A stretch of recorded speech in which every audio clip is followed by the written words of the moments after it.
अस्सलाम वालेकुम दोस्तों, उम्मीद है आप सब खैर खैरियत से होंगे। दोस्तों, आज हम एक ऐसे मुल्क की सैर करने जा रहे हैं जो कि बहुत ही खूबसूरत है और यहाँ हर कोई जाने की ख्वाहिश भी रखता है। दोस्तों, आज हम सैर करने जा रहे हैं इराक की। इराक जिसे कदीम ज़माने में मेसोपोटामिया यानी दरियाओं के दरमियान की सरजमीन कहा जाता था, दुनिया की कदीम तरीन तहजीबों में से एक का मरकज़ रहा है। ये मुल्क दाजला और फरात के दरमियान वाक़िया है और इसे तहजीब व तमदन की जन्मभूमि भी कहा जाता है। दोस्तों, कदीम दौर में इराक का कदीम दौर तकरीबन 4000 कबल मसीह से शुरू होता है, जब यहाँ सुमरी तहजीब ने जन्म लिया। सुमरी लोगों ने पहला तहरीरी निज़ाम ईजाद किया और ज़राअत, तमीरात और तिजारत में नुमाया तरक्की की। इनके बाद इक्ती, बाबली और अशरूई सल्तनतें आईं, जिन्होंने सिर्फ इराक बल्कि पूरे खिते को मुतासिर किया। और बेबलिन का मशहूर बादशाह का कानून आज भी दुनिया के कदीम तरीन कवानीन में शुमार होता है। और दोस्तों, 7वीं सदी में इस्लाम की आमद के बाद इराक खिलाफत राशिद का हिस्सा बना। बाद में अब्बासी खिलाफत का दारुल हुकूमत बगदाद बना, जो इल्म व फ़नून, फ़लसफ़ा, साइंस और अदब का इल्मी मरकज़ बन गया। बैतुल हिकमत जैसा इल्मी इदारा बगदाद में कायम हुआ, जहाँ दुनिया भर से किताबें तर्जुमा की गईं।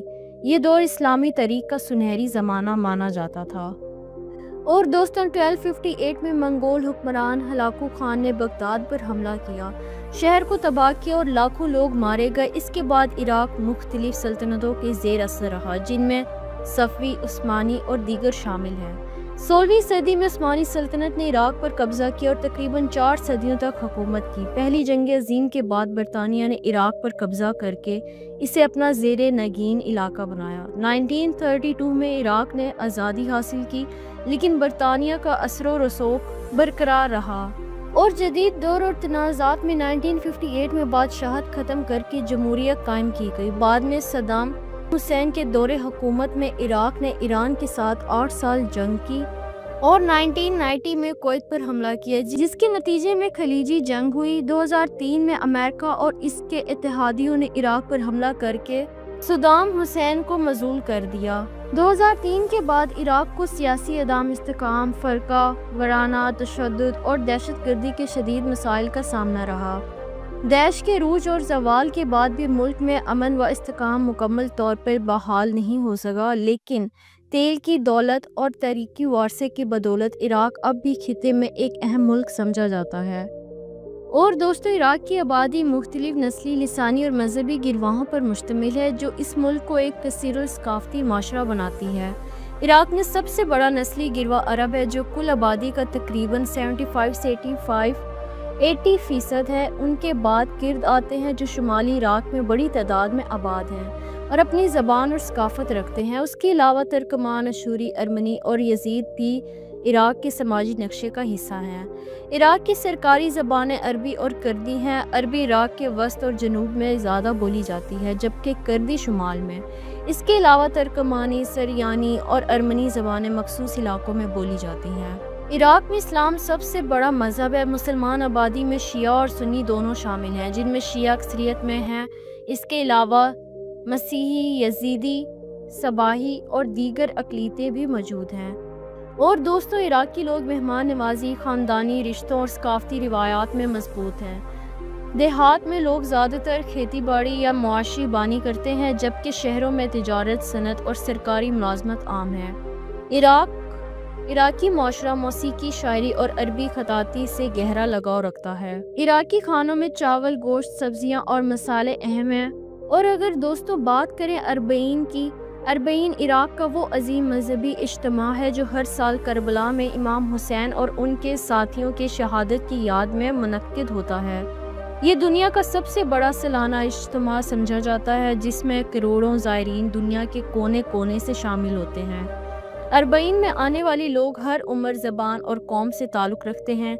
उनमें ज़्यादातर इराकी शिया मुसलमान होते हैं, लेकिन ईरान, पाकिस्तान, भारत, लबनान, बहरीन, यमन, शाम, खलीजी ममालिक, अफ्रीका, यूरोप और अमेरिका से भी लाखों अफराद शरीक होते हैं।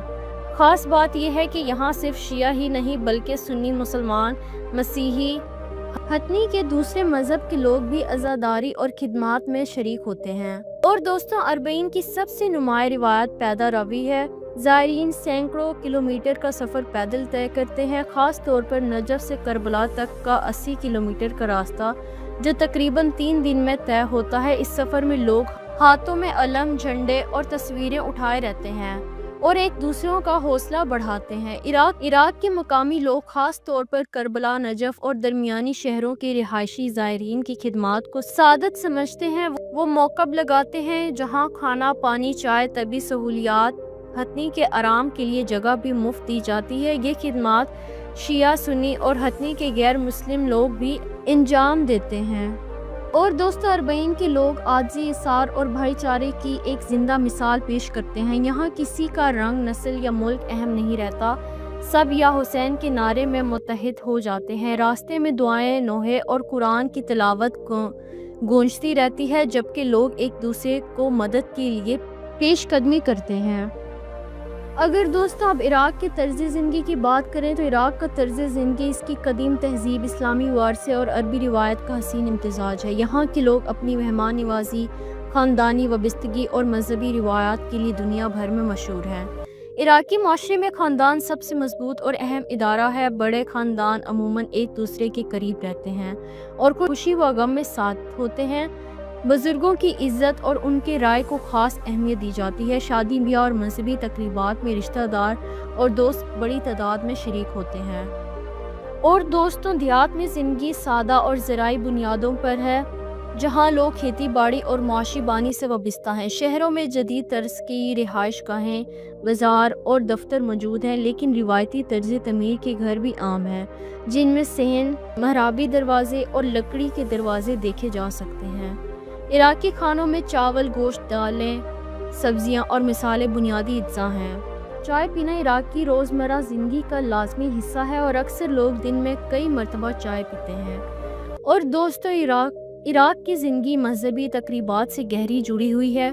عاشوراء، اربعین، عیدیں اور رمضان کے موقع پر پورے ملک میں خصوصی رونق ہوتی ہے۔ اربعین کے موقع پر لاکھوں لوگ کربلا کا پیدل سفر کرتے ہیں اور یہ مناظر عراق کی ثقافت کا اہم حصہ ہیں۔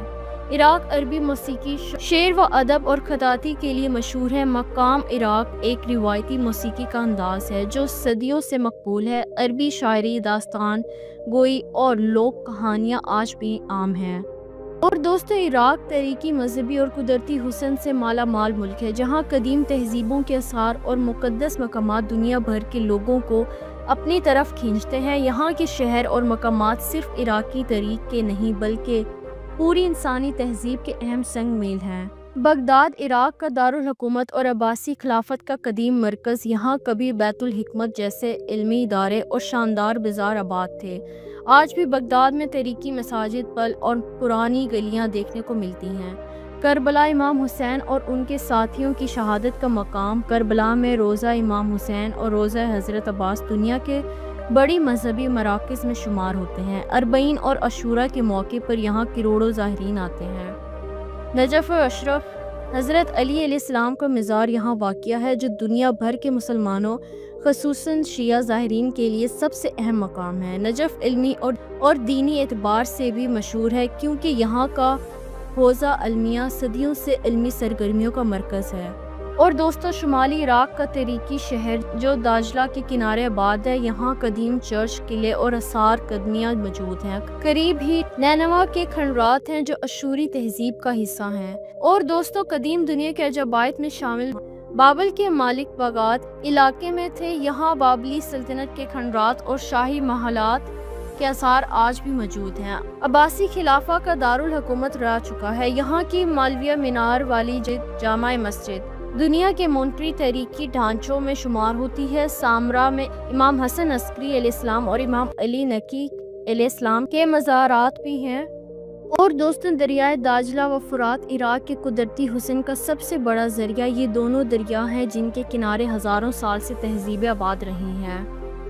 اور اگر دوستوں عراق میں سیاحت کی بات کریں تو عراق اپنی تاریخی اہمیت، مذہبی مقامات اور قدیم تہذیبوں کے ورثے کی وجہ سے دنیا بھر کے سیاحوں کے لیے ایک خاص کشش رکھتا ہے۔ یہاں آنے والے سیاح صرف آثار قدیمہ دیکھنے نہیں بلکہ روحانی سکون حاصل کرنے آتے ہیں۔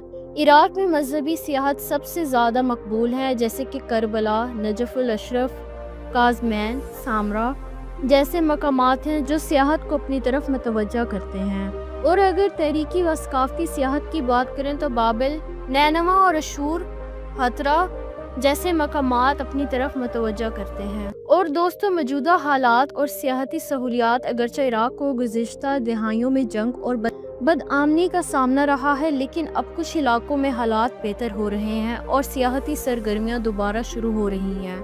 ख़ास तौर पर मजहबी ज़ियारात के मकामात पर इराक़ में आने वाले सियाह मकामी लोगों की मेहमान नवाजी और खलूस को भी नहीं भूल पाते। और दोस्तों, अगर वीज़े की बात करें तो इराक़ का वीज़ा हासिल करना आपके सफ़र के मकसद पर मुनहसर है।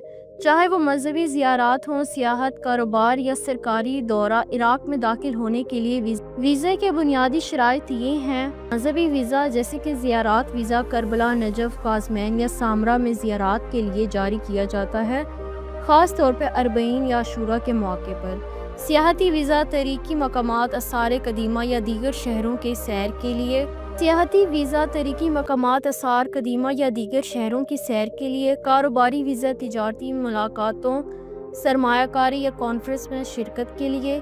सरकारी वीज़ा सरकारी दौरों या दावतनामे की बुनियाद पर। तो उम्मीद है कि मेरी आज की वीडियो आपको अच्छी लगी होगी। नेक्स्ट वीडियो के लिए इजाज़त दें, तब तक के लिए अल्लाह हाफ़िज़।